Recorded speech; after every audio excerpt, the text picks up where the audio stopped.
All right, good evening, everyone. Welcome to the Meadowlands community meeting tonight. Good evening. Good evening. There you go. Tonight we're going to start out the discussion with brief introductory remarks by Mayor Vaccaro, Mayor Brugger, Mayor Raguzio. I'll be back to say a few words. Then we're going to have a slide presentation by our contractor, AECom. We're going to have a few slides for you, 85 slides to a minute is about 40 minutes. Then we'll have a question and answer period. During that period, we'll ask everybody to keep your comments, questions to about 2 minutes or so, and we'll see how it goes from there. So with that, I'd like to introduce Mayor Vaccaro.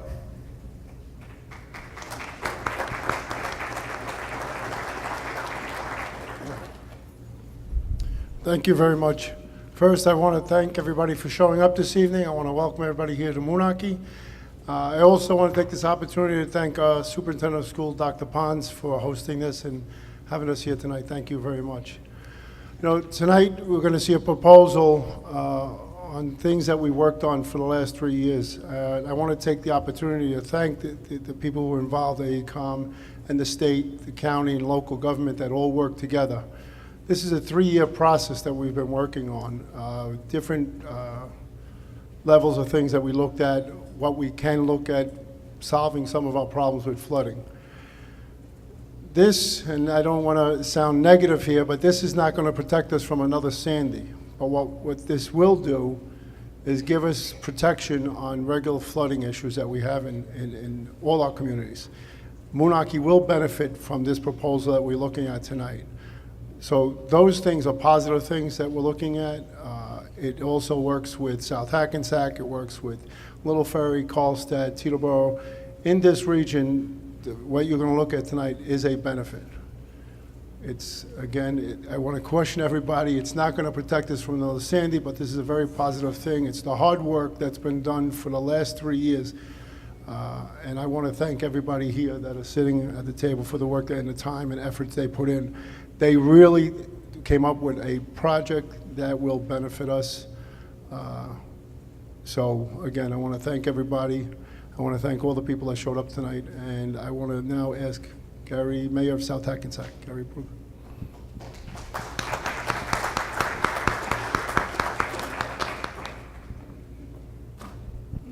Thank you, Dennis.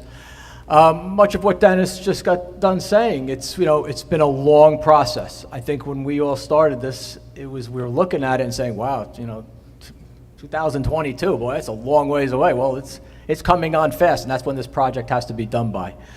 There was a lot of, expectations.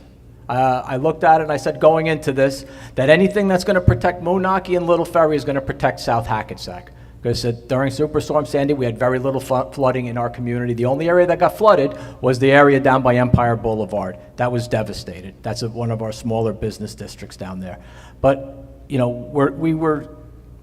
was cautiously optimistic that this was going to be protecting a lot of things. But like Dennis said, also because of budgetary financing and everything else, and we just there just wasn't enough money there to do a complete project. This is going to be an ongoing project. This project, there's going to be, we have so much groundwork laid that in the future, that when the funding is available, we're pretty much going to be ready for shovel in the ground, and that's encouraging. Because it might be long after I'm an elected official, it might be when my children are older. But if there's ever going to be funding available, this is pretty much going to be almost a shovel in the ground project to make this an expanded project where, yes, we will be able to get the protections in the future for a Superstorm Sandy. But I would just like to thank everybody, AECom and all the different agencies and Linda Fisher and her team, because this has been, all I could say is, it's been 3 fast years. As you hear 3 long years. This has been 3 fast years when we first started this, and I was just really proud proud of everybody that's been on the team, and all the elected officials and all of the appointed officials that have been working on this. It's been a true eye opener from being a public servant, and I just want to thank everybody for being here, and I think by the end of the evening, you'll have a much clearer vision of what's going to be going on for your communities. Thank you. And I'd like to call up now Mayor Maura Raguccio of Little Ferry. Thank you, Mayor. I want to just echo the comments of the Mayor of Moonachie and South Hackensack. First, thank the Rebuild by Design team and the engineers for all their hard work. I want to thank the Citizen Advisory Group from all the communities, especially from my community in Little Ferry, for all their hard work. I want to thank the residents for showing up here today because of your involvement throughout this process, this 3-year process. I think we have a project, although we're not going to get everything that we wanted because of time constraints set by the federal government as well as budgetary reasons. I think that every neighborhood, especially in Little Ferry and Moonachie and South Hackensack, is going to see a definite improvement. And as Mayor Brugger suggested, we laid the foundation in terms of all this research and all the studies that were done in order to be prepared in the future to fight for more grant money so that way we could actually build this out. Like I said, we will definitely see improvements.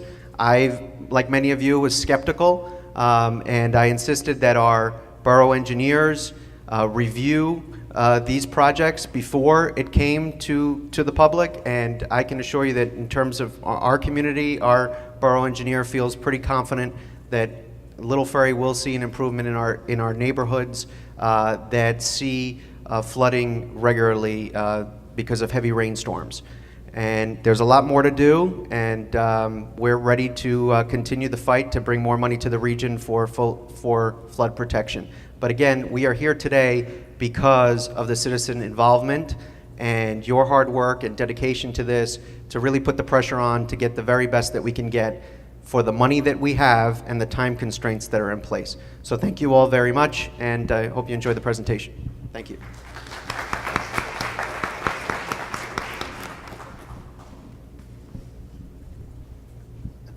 I forgot to introduce myself.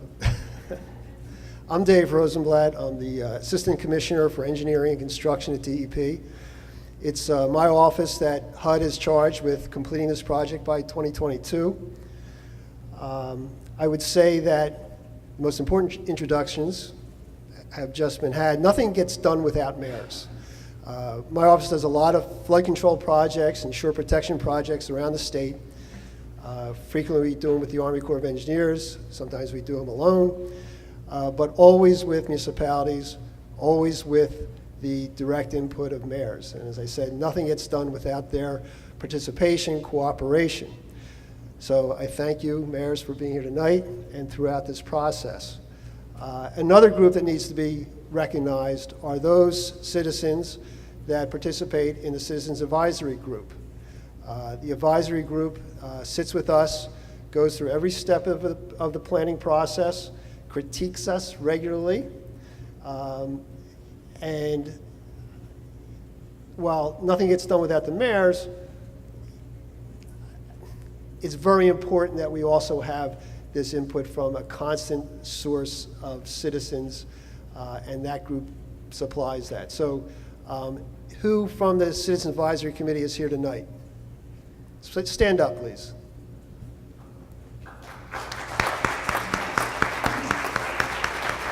Thank you. The meetings are long, they're somewhat frequent, but they're nonetheless important. So, as the mayor has alluded to, we spent months identifying and screening ideas. We've done modeling, we've done feasibility analysis, we've measured impacts and benefits, but we've arrived at the project that we've selected now. It's a project that we feel confident we can take to construction and complete by 2022. There's a lot of work to be done before we get to construction, though. We got to go through a design process, but again, we are confident that this concept will take us there. My role tonight is, as MC, is to keep things moving along. Again, we're going to have questions at the end of the presentation. And with that, I'd like to turn this over to AECOM's Chris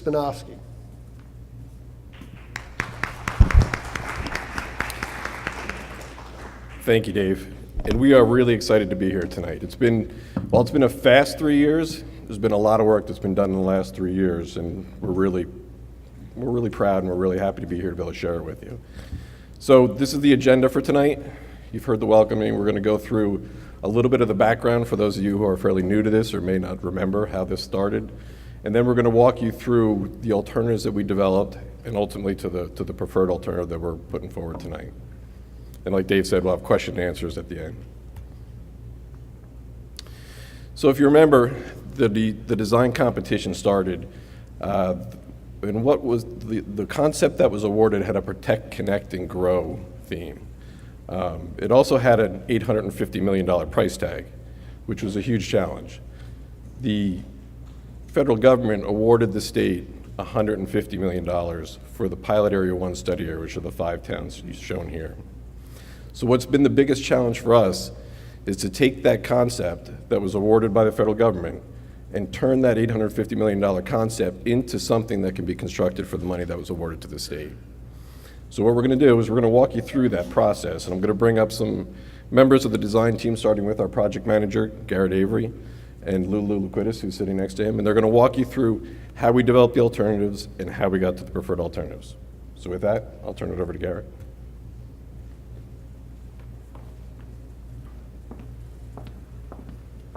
Thank you, Chris. Thank you all for coming tonight. I'd like to start by taking you back a year and a half to the very same gymnasium we're sitting in right now, where we got together for the public scoping meeting and talked about the project purpose and project need.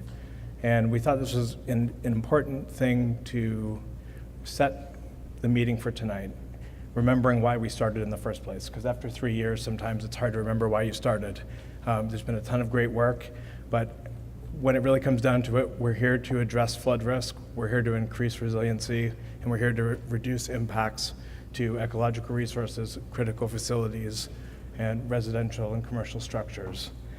And with that purpose, of course, comes the need to address systemic flooding issues, both from inland sources, from rainfall and rivers, riverine flooding, and then coastal sources with storm surge. We need to enhance water quality as part of our work. We need to protect life, public health, and property. And along the way, as part of this project and as part of our design ethos in general, look for opportunities to increase civic, cultural, recreational values along the way. So what that's led us to is a series of project goals that have been overarching as we've developed all of the concepts, some of which we'll talk about tonight, and then ultimately the project we're putting forward as a preferred alternative. So it's been said repeatedly, so we'll go through this quickly. We ultimately need to create the best possible project that we can with the money we have and the time we have. It needs to affect flood reduction benefits like we've talked about, but as part of HUD's funding and the congressional requirements, we also have to couple co-benefits along with it, such as improving water quality, reducing sedimentation, and maybe reducing some of the ongoing maintenance that's associated. And then ultimately, we're looking for ways that storm protection can be coupled with quicker recovery in the event of another storm event. Project constraints, I think, have been covered pretty well already this evening.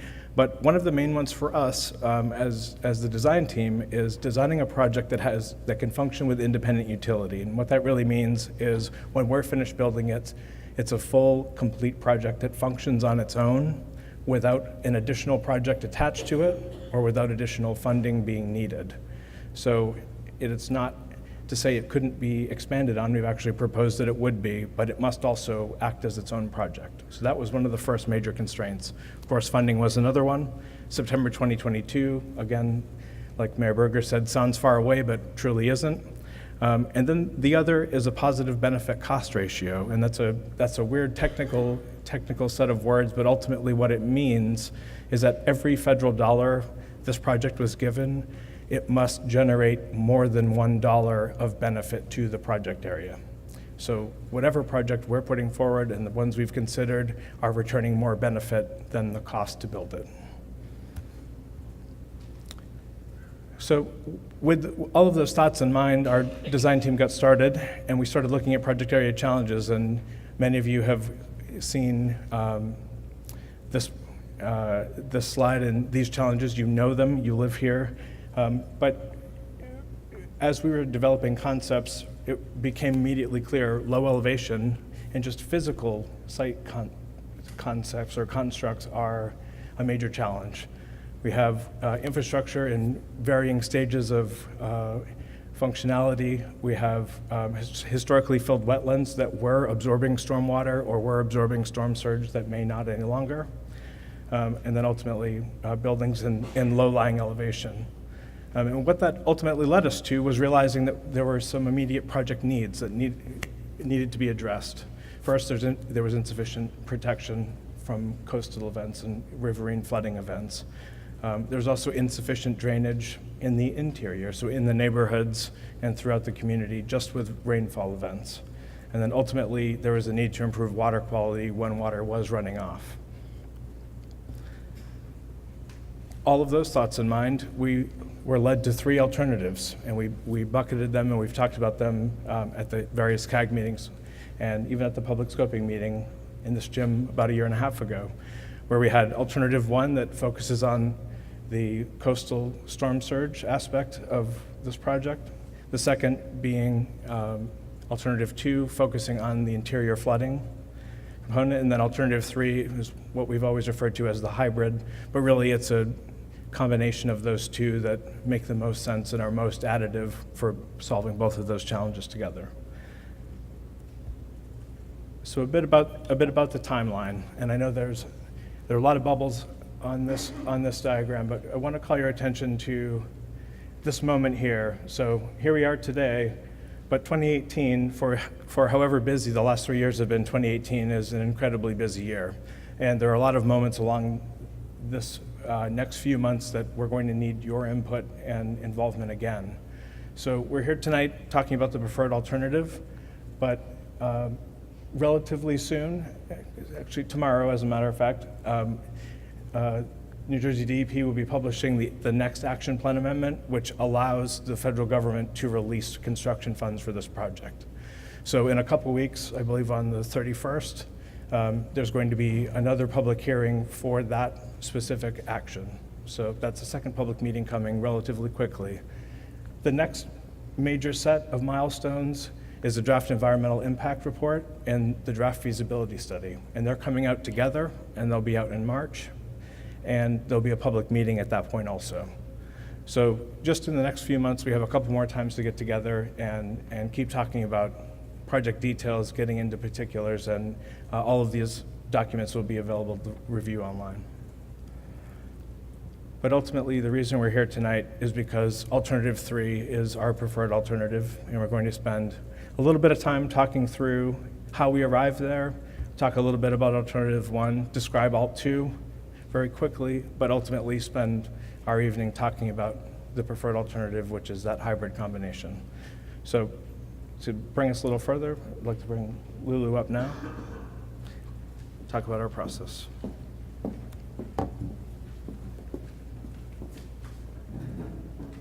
Right, good evening, everyone. So as Garrett mentioned, tonight we are going to be discussing how we arrived at the preferred alternative. And so we need to give a little background. So we're going to start by talking a little bit about our process. So as many of you know, community engagement has been a really important part of the process. We've really engaged the community at 3 distinct levels. We have the Executive Steering Committee, the Citizen Advisory Group, and many members of both of those committees and groups that are here today. So we first just wanted to, again, echo what's already been said by extending our thank you for really coming along this journey with us and being part of the process. It's really essential for making a successful process. And then the third community outreach that we have to look forward to is the environmental impact statement outreach, which should happen in the near future. Also, as part of our process, at the onset of this project, we developed a screening tool, again, in collaboration with the community. And again, this has been really essential to the process and helping us make decisions. This framework is also guiding other grant-funded projects as it comes along. So ultimately, we put together this screening criteria to help us make decisions. And we were looking at these 5 distinct categories. So the categories include flood reduction benefits, the built human environment, environmental, construction and maintenance, and cost and benefit. And so I'm just going to talk a little bit about each one of these. So as everyone's aware, flood reduction is really the main goal of this project. And we are really looking at flood reduction from 2 different types of events. We were studying and trying to understand the coastal storm events, and then also looking at benefits from stormwater and mapping and understanding what's happening with the more frequent and interior flooding events. We were looking to see how the project would affect the built human environment, and some examples in this category include how the project could potentially affect existing transportation networks, view sheds, land acquisition, and housing displacement.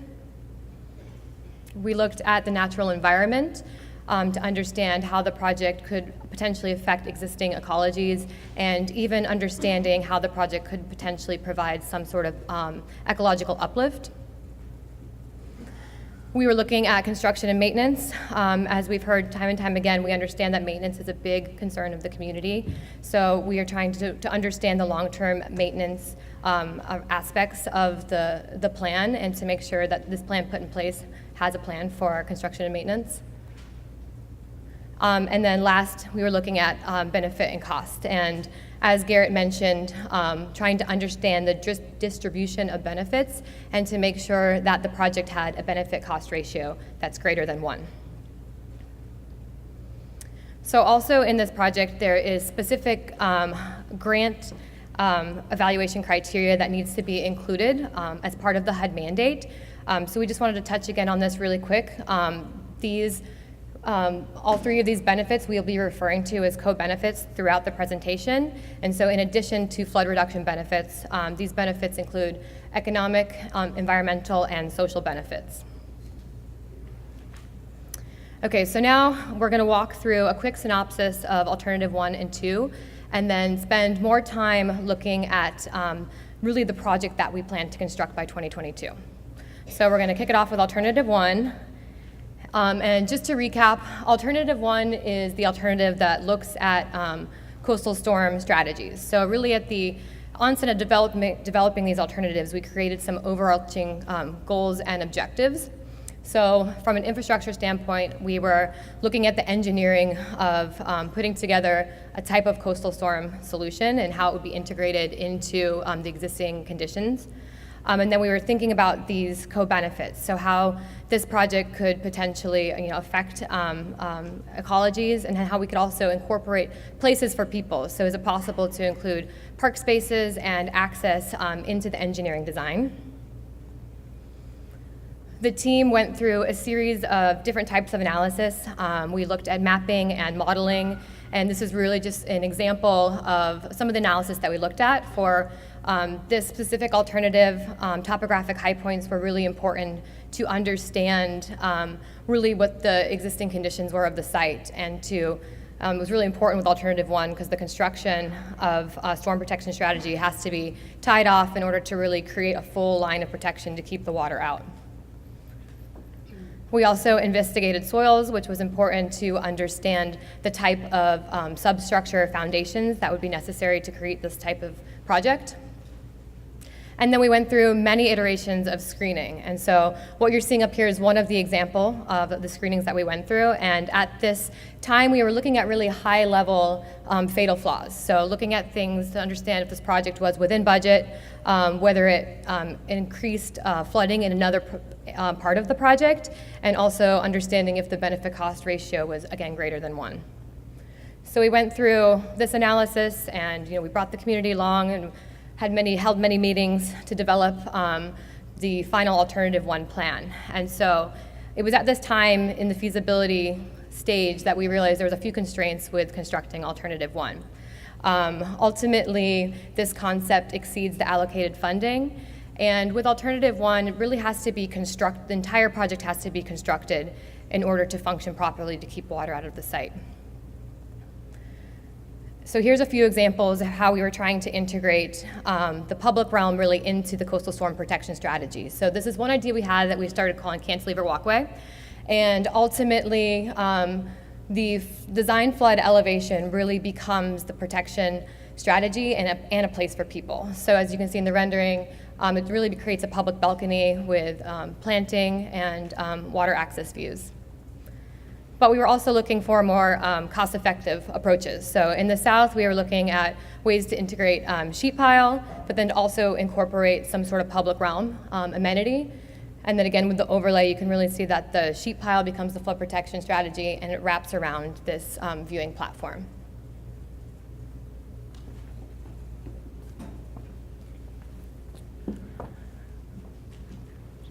So for alternative 2, we took a very similar approach where we were looking at the 3 overriding considerations. How do we improve existing infrastructure if it does exist and function well now? How do we enhance the infrastructure with new pieces? How do we enhance ecology along the way? Certainly, green infrastructure was one of the solutions we looked at. And again, considerations for other co-benefits and creating places for people as well. So either enhancing existing park space or creating new park space that was functioning to serve as a water quality component first, and ultimately as a place for recreation in the times that there was no storm. One of the ways we started organizing this alternative was to divide the 5 communities into 20 sub-basins for drainage. So we understood how water was moving, how it pooled, and where some of the difficult spots would lie. Ultimately, that was actually informed by some very early CAG workshops where we heard from the community members where there were frequent points of flooding. We also scoured previous studies, again, time being important. There's been a lot of great work done in the last few years studying similar problems in the project area. So we combined all of that data that was available, spoke with the public, and then ultimately understood not only how water was moving, but some of the hottest and brightest spots that we needed to start investigating further.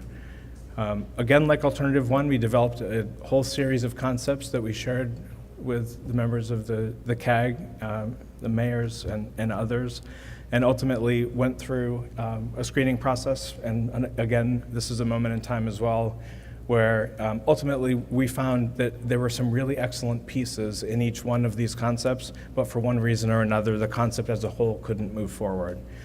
So ultimately, we have at the bottom what we have called the revised concept, and that was a collection of some of the most successful, smartest, and best pieces combined into one final alternative, which ultimately moved forward to become Alt 2.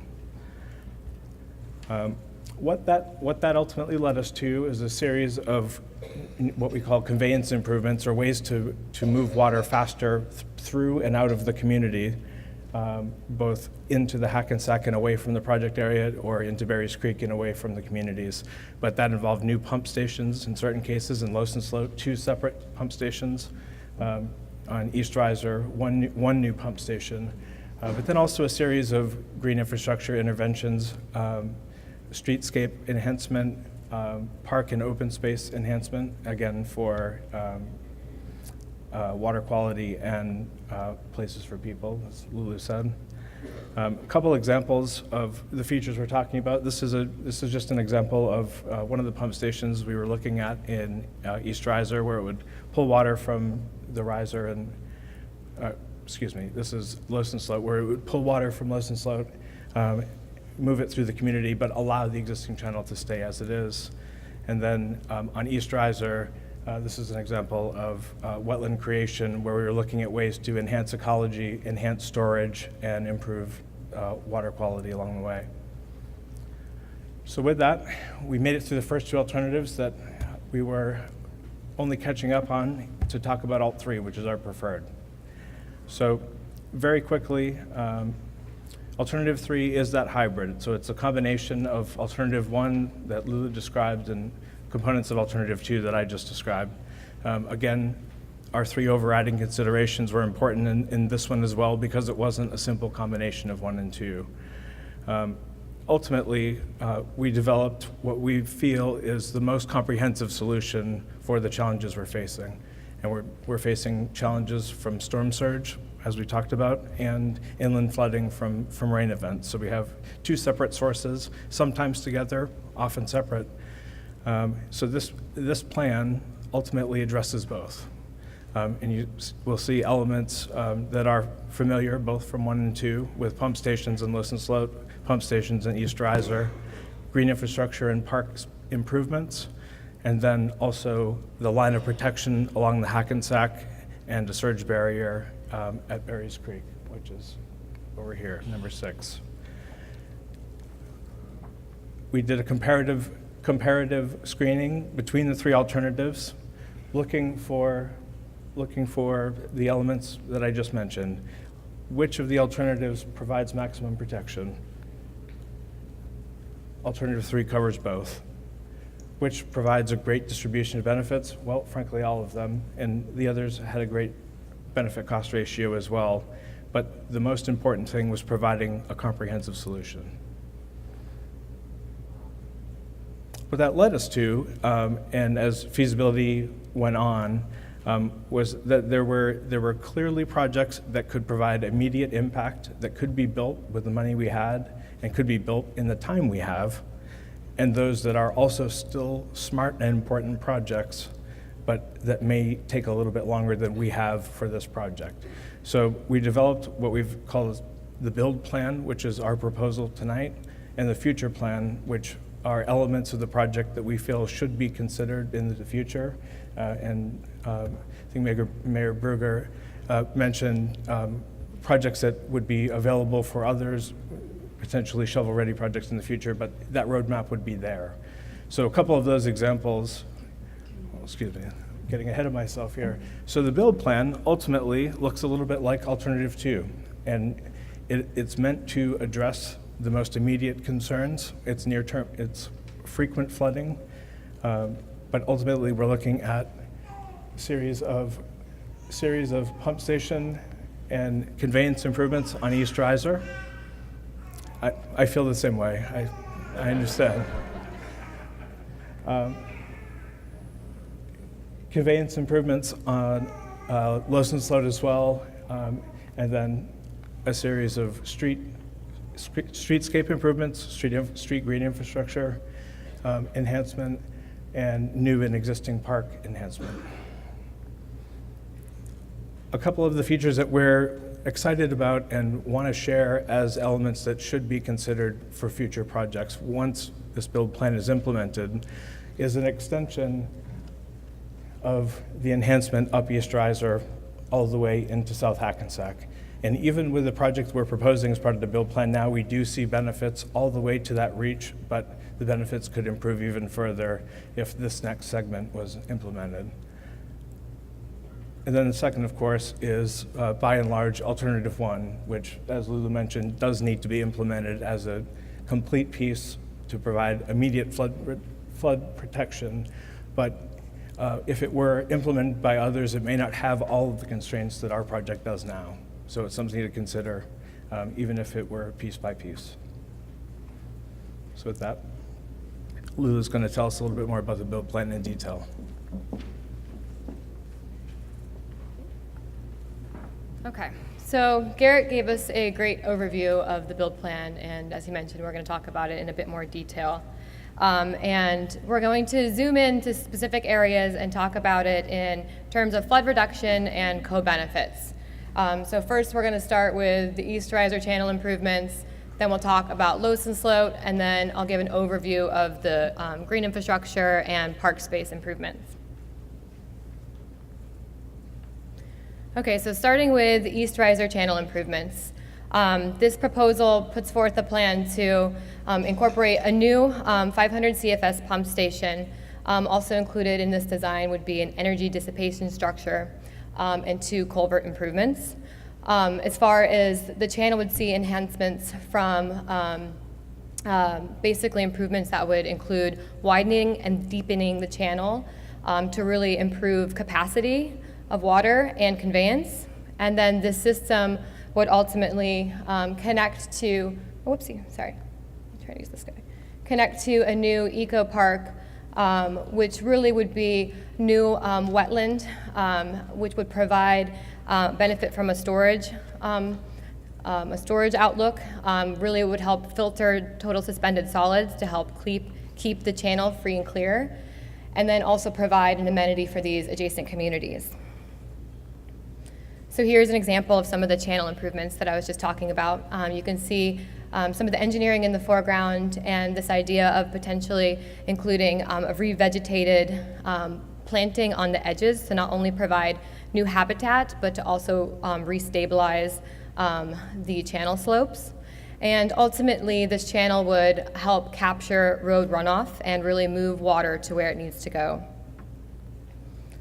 And then looking at some of the co-benefits of the channel improvements, this would include habitat restoration, not only of the channel, but also of the Caesar Place Wetland Park. And then included in these benefits, we would be looking at providing some sort of recreation by walking paths, education, and play areas for these adjacent communities. So you saw this render earlier. This is what we're thinking for this potential wetland eco-park. So in the foreground, you're seeing the wetland enhancements, which will ultimately provide additional storage. And then also we're thinking it'd be really fun and interesting to have a low boardwalk that could be used for recreation and also signage that could kind of explain how the system is working and also provide signage for the native flora and fauna. So the second area that we're going to look at is the residential Losen slope improvements. And in this area, we'd also be proposing a new pump station with a 36-inch force main. Ultimately, the force main would move water from Losen Slope to downstream Losen Slope Marsh, where we'd also be including an energy dissipation structure. And then two things to note about Losen Slope is that all the force main work would be incorporated into the right-of-way, which would help with acquisition and also maintenance. And then, as Garrett mentioned, Losen Slope Channel itself would still continue to function as a drainage. And then on the left-hand side of this image, you're seeing additional street green infrastructure, which again is going to help collect water and store water. So we're still considering this pump station render that you saw a little earlier. So ultimately, pump stations help move water from one location to another. And in this specific location, we'd be looking at incorporating a submersible pump station. The next area that we're looking at benefits is basically the east side of Moonachie. So it's right where Moonachie Avenue and Moonachie Road kind of meet.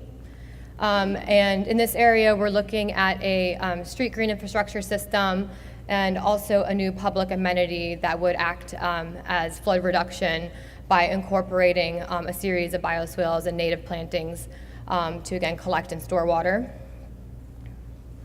And then thinking about some of the co-benefits that would be associated with this design would be providing visual improvements to the community and habitat through vegetation, and then really creating places for people, so providing recreation and community gathering space.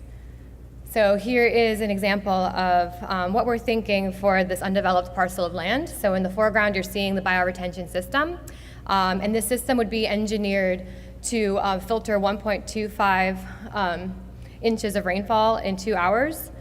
And then you get a sense of the type of community improvement that we would be providing. It'd be kind of passive recreation with walkways, picnic tables for community gathering, and also some type of recreation amenity.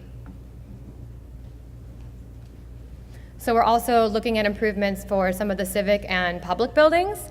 So this really includes the Little Ferry Public Library, the municipal building, and schools, even including the school.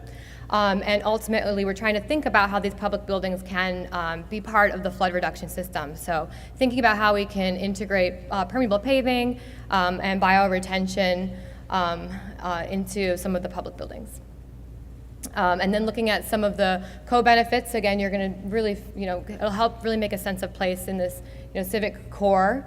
And ultimately, we can provide and think about how this green infrastructure can be opportunities for education and community outreach and involvement. So here is an example of actually Washington Elementary School and some of the improvements that we're thinking of. In this render, we're looking at maybe incorporating permeable paving and street green infrastructure. And ultimately, green infrastructure creates safer streets and provides a nice visual quality for the street. And then again, we're really interested in this idea of thinking about how the green infrastructure can be an educational opportunity for the schools and public buildings. This is an example of some of the street green infrastructure that we're thinking about. And ultimately, green infrastructure provides additional holding capacity and helps collect road runoff, and ultimately will store it until it can be filtered back into the stormwater drainage system. And we're really looking at quite a few different types of green infrastructure. In this render, you're seeing a bioretention, which would be vegetated and have vegetation and visual improvements, but we're also thinking about underground storage as well. So in some locations where we don't have the proper right-of-way, integrating sort of aggregate storage trenches below ground, which would still act in a similar way as far as holding water. And then the last area that we're going to look at is improvements to Willow Lake, and then a potential for a new waterfront park. And so ultimately, we're trying to think and design a drainage system that could potentially reduce sedimentation and improve water quality.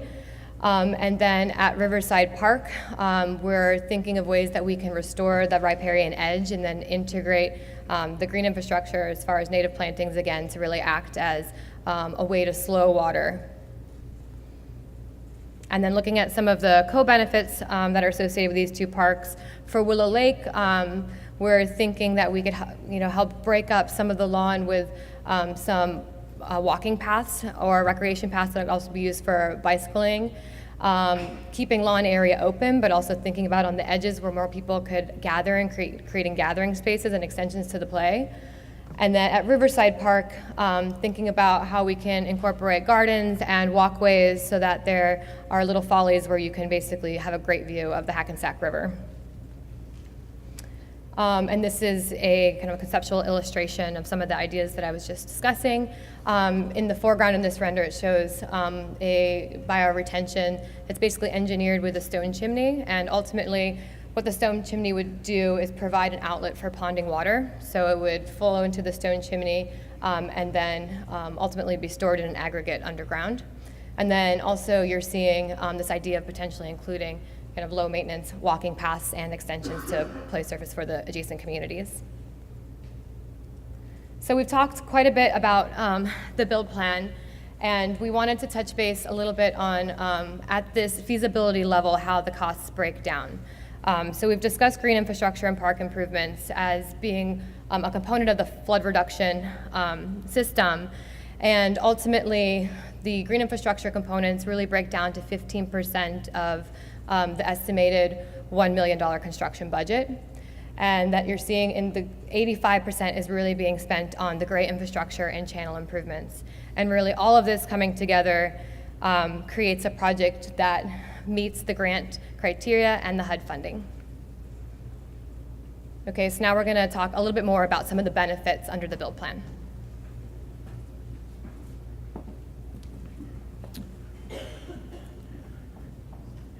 Okay, so one of the things that was exciting right off the bat was looking at a 2-year storm, and a 2-year storm is one of the most frequent storms in the project area. It's actually, the highest frequency is 2.25 years, and I know that is nerdy and means virtually nothing, but looking at the 2-year storm, for us, we saw that 20 acres with implementation would go from wet to dry and would no longer flood. So that was already a great start. And then found that another 642 acres would be experiencing a flood reduction, meaning it would still be wet, but it would be experiencing a flood reduction or a level of water reduction anywhere from 1/10 of a foot to 3 feet, depending on where it is in the project area. These numbers change and improve when we get to the 100-year storm, which is a larger storm event, but we're still looking at nearly 40 acres that no longer floods, that does presently. That was a great start. And then 1,244 acres that again would be experiencing a flood reduction though still wet, would experience flood reduction anywhere from 1/10 of a foot to up to 3 feet. And some of the co-benefit side, one of the interesting things was that some of the new or enhanced open space has the potential to positively affect almost 5,000 people in the project area, which is amazing. It means a 5-minute walk from up to 5,000 people's home.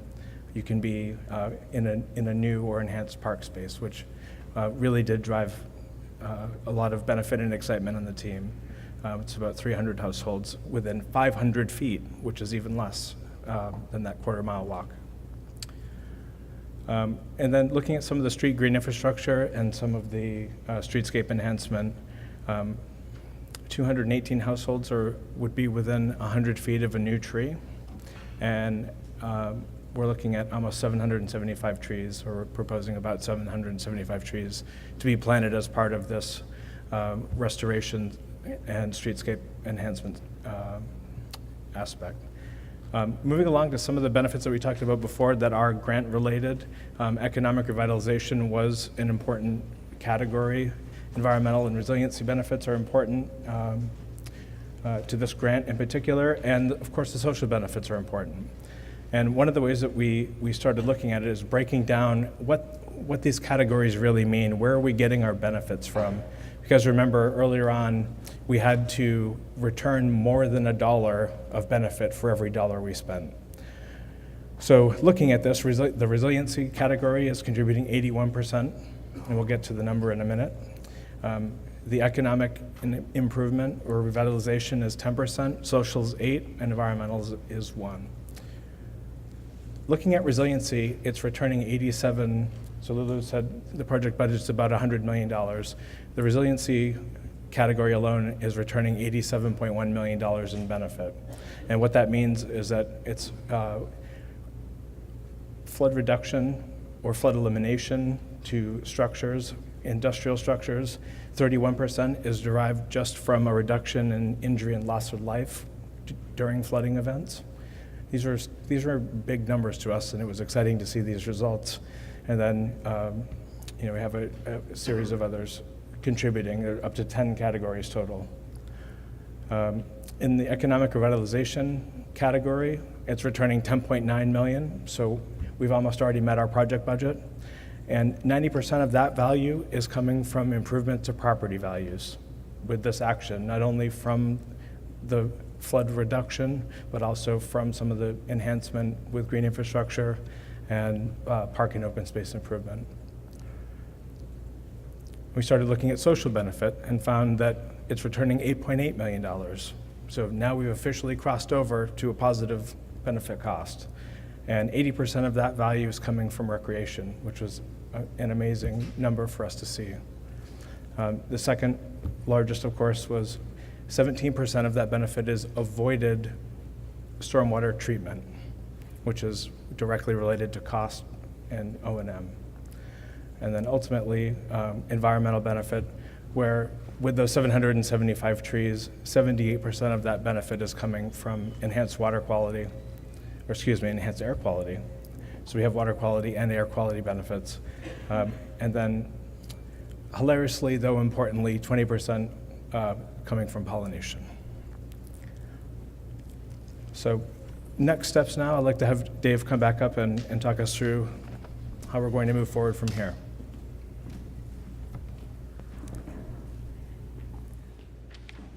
So our goal tonight was to help you understand where we are in the process and some of the details of the alternative that we have selected to move forward with to construction.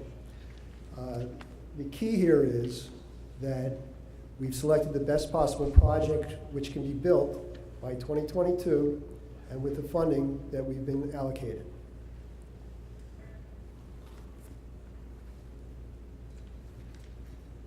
Which way?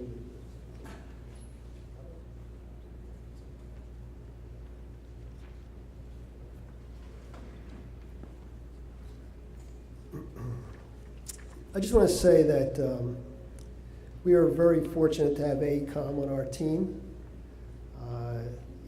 not only did they have to walk us through the HUD process and during feasibility, which is what this is, but because of our contract with them, they have to get us through design. So they just can't think of ideas and walk away. They have to actually design this and get us to construction, which is great for us. Now, from the start of this discussion, in the back of everybody's minds, the state's mind, the city's mind in particular, yeah, it's great that you're going to build this thing or these things, but who's going to maintain them? Building is one thing, but then there's maintaining. And sometimes that's the most difficult part. Yeah, we've got a chunk of money from HUD to build, but there's no chunk of money from HUD to maintain. So as we go through this process, we're trying to pick out an alternative with that in mind. Now, we don't have an answer to who's going to maintain these project components at this point in time. But we do have a subcommittee that will be looking at all those details now. You can't plan on operation and maintenance without knowing what your project is. Now we know what it is. So we're going to fight about this. Over the next 2 years, we'll be discussing, all right, who's got this, who's got that? We'll work it out. We always do work it out. I promise you. Oh no, I'm sounding like somebody else. All right. These are the important dates for you. January 31st, another public hearing on the action plan amendment. It's your opportunity to come forward and make more comments regarding the project. Another public hearing in the spring of 2018. We'll be looking for more comments on the draft environmental impact statement. There's opportunity outside these formal hearings and meetings. We're always available. We have a website. Most of you know who we are and know who our team is. And by the way, let me take a second and show you who our team is if you don't know. First, I want to introduce Linda Fisher, the project manager. Linda, stand up. Alexis Taylor. Kim McAvoy. Kim. And I really hate doing this because I'm not good with names. I always forget my staff names. Christy Talone, our newest staff member. And even worse, not only do I forget names, but I forget the actual person. Is it, oh, Bob Marcolino. There he is. All right, is there anybody else on my staff that's here that I did not introduce? Yes, all right, very good. All right. So here's another summary of our upcoming schedule. You've seen this all. The key time, 2022. That's our deadline. And I know we'll make that. So with that, there's some more information for you. Take it down. Call Linda, call Alexis, email them. We're always here. Or we're always in Trenton anyway. So with that, we're going to open it up to questions and answers. Who's going to join me at the table? Chris? Alexis, why don't you direct this portion? Anyone can come up if you have any questions.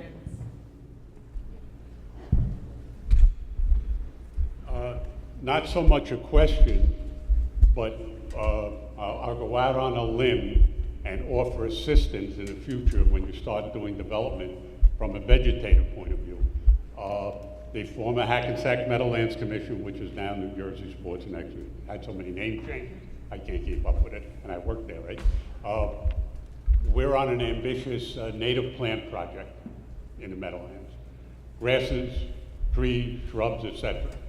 I've been able to locate only 3 swamp azaleas, but we're collecting the seeds. Pinelands Nursery is growing them. We'll get half of them back. So we would like to make those plants in the future available, presuming we're successful, and to revegetate the areas with only native plants that once grew here, and we want to bring as much of that back as we can. So we would like to be involved from that aspect with the project. Thank you. Okay. Thank you very much.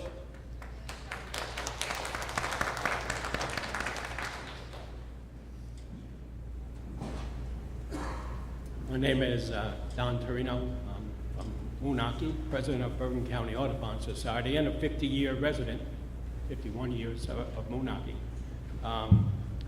Every time I hear those native plants, I was getting a little weepy out there. So we'd like to offer our assistance too. For those who don't know, our organization has about 2,000 members, and most of our volunteer work is working restoring native habitats and pollinator habitats and native butterfly gardens. So we are ready anytime you are to find the volunteers to help maintain these areas, and even contribute plants where we have to. So we work a lot with Don and the Meadowlands, but we work all over Bergen County, Hudson County too. So I'd just like to say that where have you been for 50 years?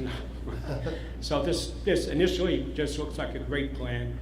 I watched growing up us building in places anybody knew we never should have built in, plowing over places we never should have plowed over, and so we're sitting in this room today because we did that the wrong way.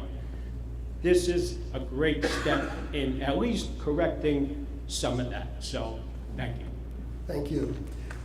I said that nothing gets done without the mayors, and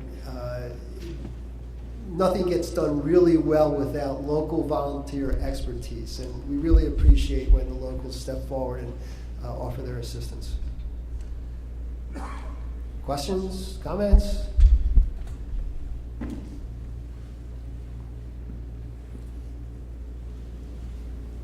Sal D'Alessandro, Borough of Moonachie. I have a question with areas that we have that flood now, where we're going to put in these parks to hold water, quantities of water. The areas that do flood, there's an issue with getting that water out from that area. Now, are we just going to put a park in this area? Have we looked into how we're going to move, once we get a park and a retention or area, how we're going to move it if we have poor drainage there already?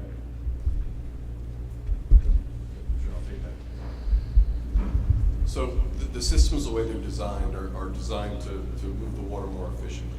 So a lot of the ways that the interventions that you see there, including the green infrastructure and the parks and things, we're going to move water into them and then move them out of there. The pumps are going to move water downstream.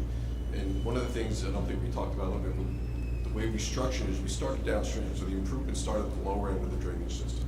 So we can open up that part of the drainage system and get water down there faster. Now that being said, like you said, some of these parks are going to be designed to hold water. That's so we don't overload the downstream part of the system. So it's all about timing the water and how we move it through the system to get it ultimately out into the Hudson or the Hackensack. Okay, thank you. Thank you. Anyone else? There we go. I see, yes. Hi, good evening. My name is Dalal. I'm a Little Ferry resident, and we've lived in town for a year and a half, so we're fairly new. I guess this looked like a really great plan, and my question was looking to the future, especially considering climate change. How do you feel this protects us against that with sea level rising? I'd like to hear a little bit about that. And if you had any recommendations for independent homeowners as to some things that they can be doing that would fit in with this plan to also sort of protect our homes and make them more resilient. So climate change is something we need to consider as part of the HUD grant. So we actually, and correct me if I'm wrong, Gary, we used the FEMA middle or mid-range estimate, which is about 2 feet, and that's built into all of our analysis. So that part is covered underneath the benefits and the things that you see we showed you here tonight. So 2 feet would be something that would cover for how long of time? Because it increases more with time. 2023 was the number, was the year I think that we had up there for the study, right? It's a 50-year span.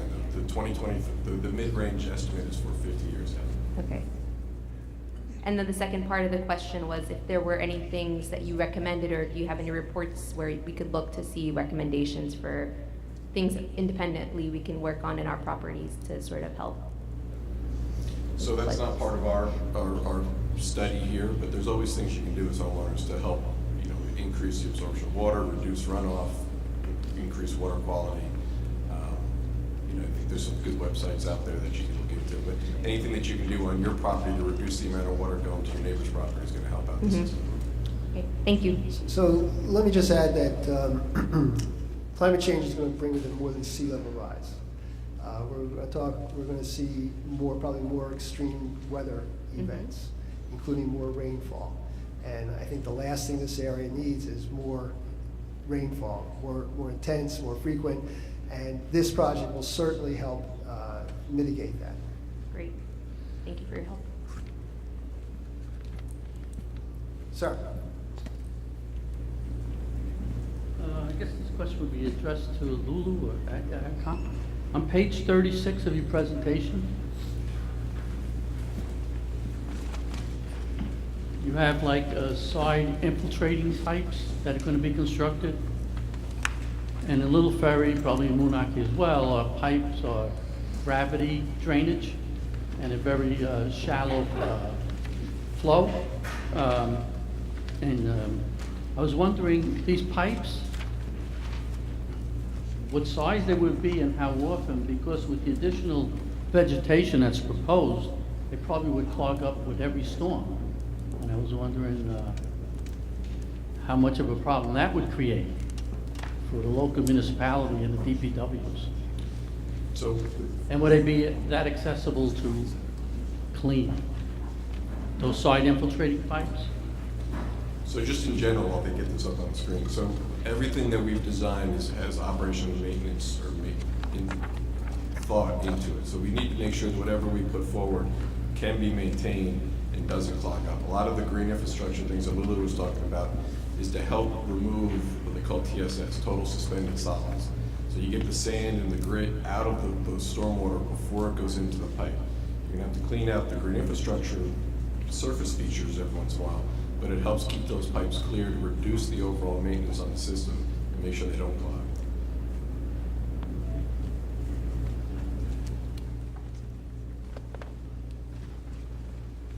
Sally Gellert, New Meadowlands Coalition. There were some statistics as to how many acres would be affected by between 0.1 and 3 feet difference. That's a huge difference. Is there any way to know where those areas are? Do you have that available to the public? So they will be. We were scrambling to get those numbers together for tonight, and unfortunately we couldn't get those maps, those graphics pulled together for you, but that's the overall picture. We've got it to a feasibility level. Those numbers are going to change as we get into the final design and start moving through there. So those are rough numbers of what we're seeing from modeling results today. But they will be made available. Thank you. This one's not on plants, hydrology. The cane track that's in Carlstead between the Turnpike and Empire Boulevard, where the fire was this summer, part of that area there.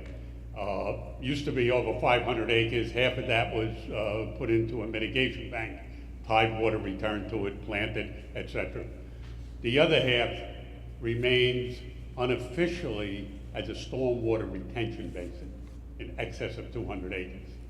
It fills up, serves a good purpose, but I was wondering if there's any thought given to putting a pump near the turnpike, because that water just builds up and then it takes a few successive low tides for that water to get out of there. If a pump was there near the turnpike, that could continue to receive stormwater runoff and then push it out to the other side of the turnpike. So I don't know if that was considered or being thought about. So we did look at a number of options, and we understand that is kind of unofficially being used as a stormwater detention basin. But what you see here are the options that came forward that create the most benefit for the most cost-effective means of doing it. So that didn't come out as one of those options.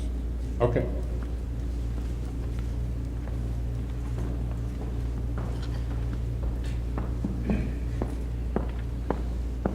Hi, I'm Barbara Wilkie from Moonachie.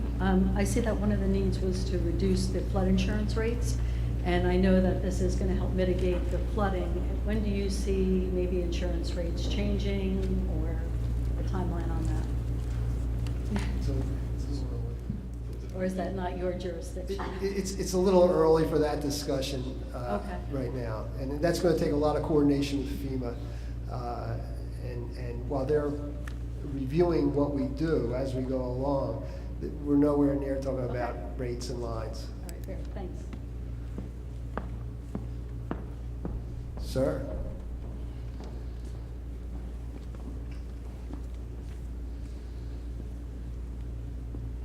George Doble, 9 Chapman Drive, Little Ferry.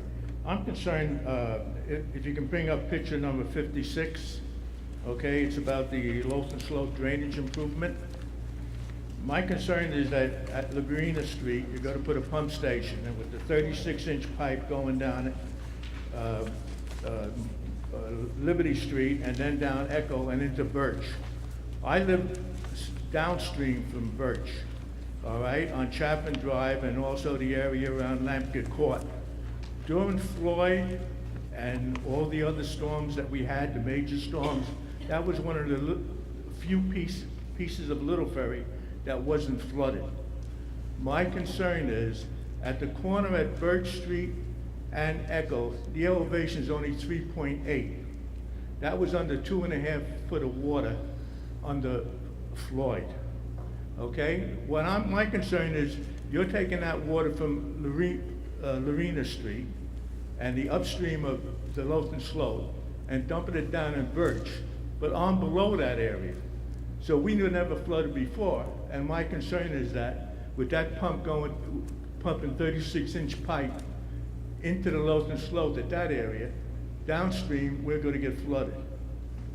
Can you give me an explanation of anything couldn't we take that pipe, instead of going down Birch Street, bring it down Chapman and down into the Lothan Slope at a lower point? So let me start out by repeating something Lulu had said. We can't increase flooding anywhere on the project area or off the project matter, or project area for that matter. When I talked about timing and how things move through the system, as we get into final design, we're gonna look at these pumps. The pumps aren't gonna just turn on all the time and blow the water downstream towards you and increase flooding. We can't do that. There's gonna be some rule curves for the pumps that they'll turn on at certain times, turn off at certain times, to ensure that we don't flood anything downstream. That's my main concern, all right? I've been there for 60 years and we were one of the few places in town that's never flooded in any major storm. No, understood. Thank you. And we're gonna work to keep it the same way. While that slide is up there, what is an energy dissipation structure? So as the water comes out of the pipe, it has to lose energy so it doesn't cause any downstream effects like erosion or tearing up some of the sediments or the vegetation. So, I mean, it's a fancy word for saying some potentially riprap or some other things to slow the water down as it comes out of the pipe. Yes.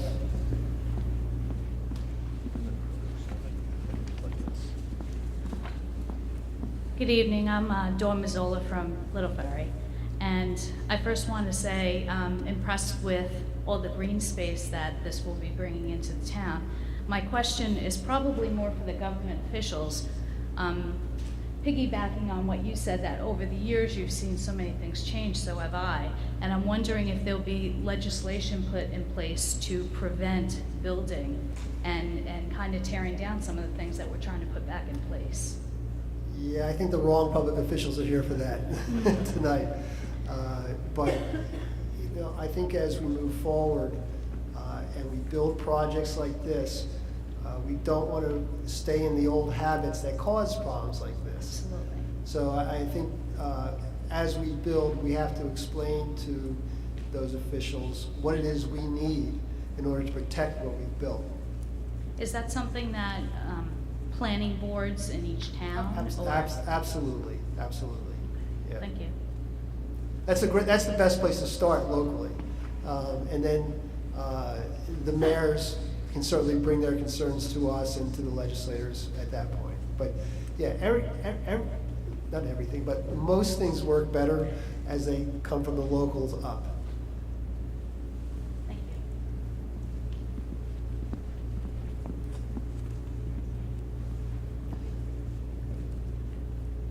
you. Anyone else? It's okay. Sir?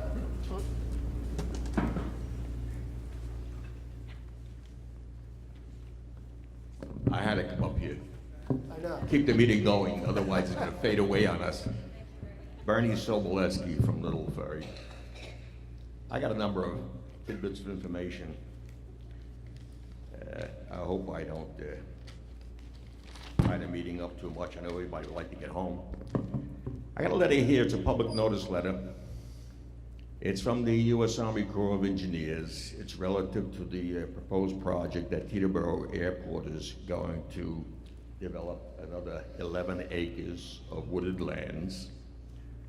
On this public notice, they make the comment, activity, discharge, fill material into waters of the United States to facilitate the construction and installation of 2 new aircraft hangars with associated office space, a paved aircraft apron area, and retaining wall and access road. Now, when I read this public notice, what caught my focus most was discharge fill materials into the Hackensack River. Now, that doesn't make any sense to me at all, because right now we're knocking our brains out trying to dredge the Lozen Slope Creek.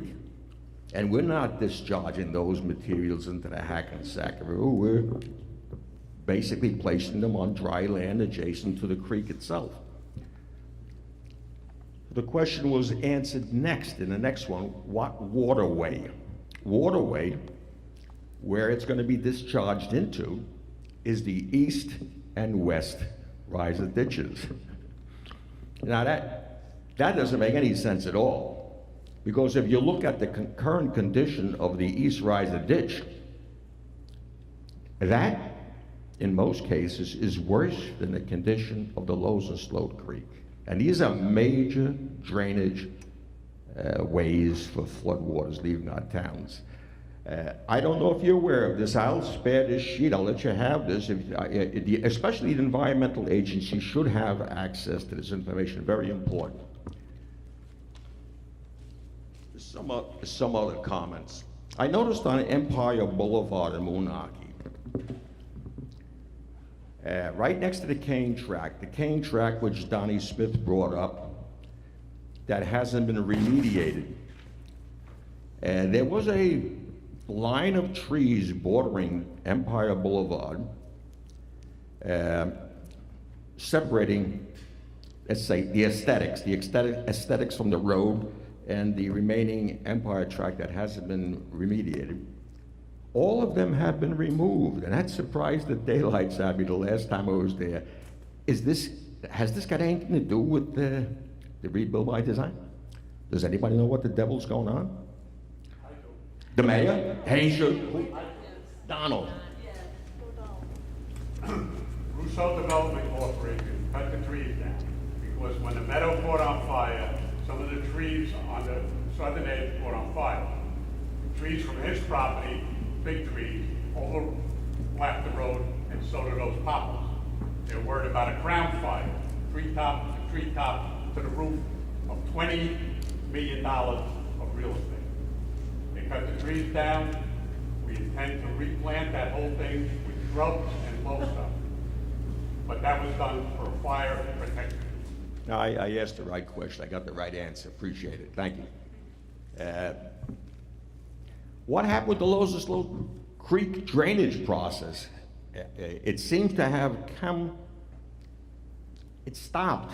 It was going along fine, and the rumor that we're hearing is the county sort of backed away from the project. If anyone has the ability to answer that, I'd appreciate that.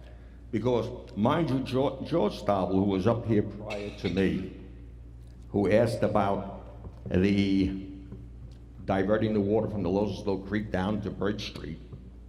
My house is right next to Birch Street, and I don't normally flood. And I'm not too keen about seeing water directed into my neighborhood while I'm enjoying an island of dry land while my neighbors upstream of me are flooded. So he brought up an interesting point. What is the situation with the Loselslow Creek right now? Can anybody answer that? I can answer that. Where do I send the bill? Over here. The Loselslow Creek project is still going on. The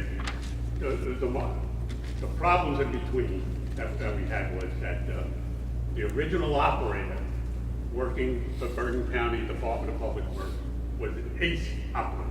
Ace. He dredged and did minimal disturbance to the both bank and embankment. Beautiful job. Photos out in the truck and all that. Problem is, they weren't paying him enough, so he left. The other guy that come on is a butcher. He should be cutting meat. He cut the banks. Instead of just doing the dredging in the channel, he went into Russo's property 5 to 6 feet. We have straight banks like this there now, like that. It's really very, very difficult. It's all sand. So you're going to have erosion, and some of that's going to wash downstream where the other fella just cleaned it 2 years ago. Unfortunately, I think DP should have been on top of it more. They should have been inspecting it more. It's just shut down for this time of the year. They're going to resume the work in the spring. Correct, Mayor? Yes, the project is continuing, Bernie, as we talk about it every council meeting that you attend with the status. I can tell you, I actually showed you a video of as soon as like 2 months ago when they were there. In fact, the equipment was right around your Empire Boulevard by the Macy's site. As I have told you at the council meetings, there are times there's one person working for the county along that ditch. There are times, because they work for mosquito control, when there is an emergency someplace else in the county, they have to pull that person and then they return. So while the process has been long and cumbersome, and a lot of this because of regulations put in place, it continues. And as you know, they've made considerable progress where they are. There have been, as Don said, some issues as to maybe being a little over aggressive. But the county is still committed to this project, and I hope that by the end of the year, it will be finished and into the residential areas. And it will, if I may just finish up there. I'm sure there'll be more supervision as it goes along, and there'll be less damage and intrusion on the property. And I'll go on record right here, Mayor, saying it. I've watched that creek dredge since I was that big, many, many times. You start dredging a creek upstream, and you work down. They worked down and went up. So everything they royal is going. But anyway, it'll be taken care of. Don makes a good point, but as I remind Don as well, that when the project did begin, we were able to get equipment from Jersey City that actually was able to clean out the pipes, the piped part of the Loselslow, which basically starts around the McDonald's area on 46 and goes all the way to William Street. And so that area was piped, and as you know, because I've shown you a video of that too, that area was cleaned before they began downstream. Yeah, Residential I'm area. not referring to that. I'm talking about. You're talking about the district, yeah. And as they get into the residential area, they're not going to be able to use the heavy equipment they are now. Because obviously, the width of the ditch is a lot bigger. And as you get into the residential area, they're going to have to use all equipment and hand dig in order to clean out that area. Well, To answer your question, they continue to make progress. It's slow, but it's moving on. But it's at a stalemate temporarily right now. Nothing's being done there. As we saw last year around this time, when weather and other conditions affect how much work they can do. Heavy rains and a lot of snow are a problem because the equipment will sink. So Bernie, can I ask that you take these specific local problems to the council meeting? I know. And I'd like to introduce you to Don. Don, this is Bernie. I know you know each other. The girl asked about flood insurance costs. Unfortunately, we can't come up with an answer about that. I'm very concerned about that. Yeah. The cost of insurance, flood insurance, is really hurting real estate values in Little Ferry. It's hurting the opportunities to sell some of our homes. East Riser Ditch. At the last CAG meeting, I asked about the East Riser Ditch as to why it stopped only at a certain point from Moonachie Avenue. It didn't progress through its entire course, and the response was that it was costs. And I had suggested that we contact the Port of New York Authority, if you remember that, if those who were here. They have big pockets, full pockets. Considering what the towns surrounding Teterboro Airport have to deal with noise and air pollution, et cetera, and so forth and so on, I think they should be a little bit more generous. And I think they could afford to do it. They could help to extend that project if the responsible individuals around the airport put pressure on them. At least ask. What's the harm in asking? Okay. And other than that, let's see. Oh yeah, has there been any consideration with this project? Right now, Little Ferry is being hurt by traffic building on Moonachie Avenue. Moonachie Avenue literally goes right through the center of this project. The American Dream project, when that comes to completion, I cannot imagine what the traffic problem is going to be like in Little Ferry. It's pretty serious right now. And a lot of residents are talking about it. Has there been any consideration as to maybe rethinking or revisiting the East Riser Ditch bypass? They were going to build a road at one time. The plans were put together for the road, which would have taken the traffic from Washington Avenue at Moonachie Avenue, and then up to Eckle Road, which is Eckle Road, Little Ferry, and bypass up to Route 46. Is that a dead issue, or should that? I would think that's a question for your mayor. But not here. Oh, no, Bernie, that'll go to a public meeting. All right. We're gonna have to take this offline. Good, thank you. Okay. Thank you. Happy New Year, by the way. You too. Happy New Year.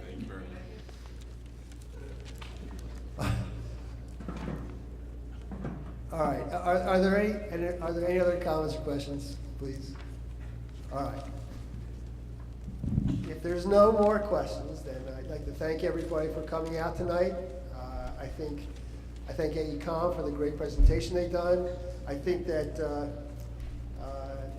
I think we attained our goal tonight. I think the presentation gave you a more clear explanation of where we are, how we got here, and where we're going to go. Does everybody agree with this? Yes? Thank you. And we'll see you next time on January 31st. Where? January 31st, Little Ferry Borough Hall. Thank you.